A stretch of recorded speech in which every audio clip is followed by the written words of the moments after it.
Sa patuloy na pagpapalawak ng Expanded Pambansang Pabahay para sa Pilipino o 4PH program ni Pangulong Ferdinand R. Marcos Jr., mas maraming pamilyang Pilipino na ang nabibigyan ng seguridad sa kanilang mga paninirahan.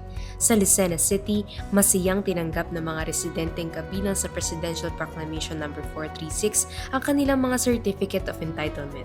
Pakinggan natin ang kanilang mga kwento. Arturo A. Dominguez, 59. Marami ng mga balakid noong unang panahon, marami mga nakapag-retire na mga empleyado, pero ngayon ito na, ganap na lubang sisiyang kamit nagagalak dahil karoon na ng kaganapan ang aming lupang matagal nang mininiti o inaasam-asam. Abot kaya po ang value ng lupang ito, kayang-kaya ng mga mamamayan. So, bertirang isang ordinaryong mamamayan na nasa Lucena, iniangat ang aming kakayahan, ang aming pagkatao sa pagbibigay ng ganitong sertipiko ng pagkakakilanlan ng aming lupang inaasam-asam.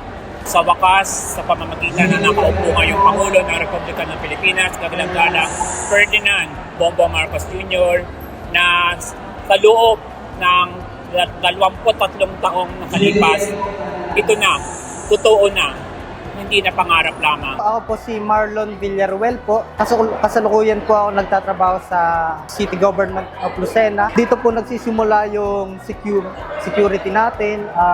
Nagiging mas stable po yung pamumuhay natin. Hindi natin kailangang umupa, hindi natin kailangang mangamba sa mga dues ng renta natin. Hindi tayo matatakot na may kakatok na landlord maniningil sa atin. So, sobrang halaga po na magkaroon tayo ng sariling tahanan po.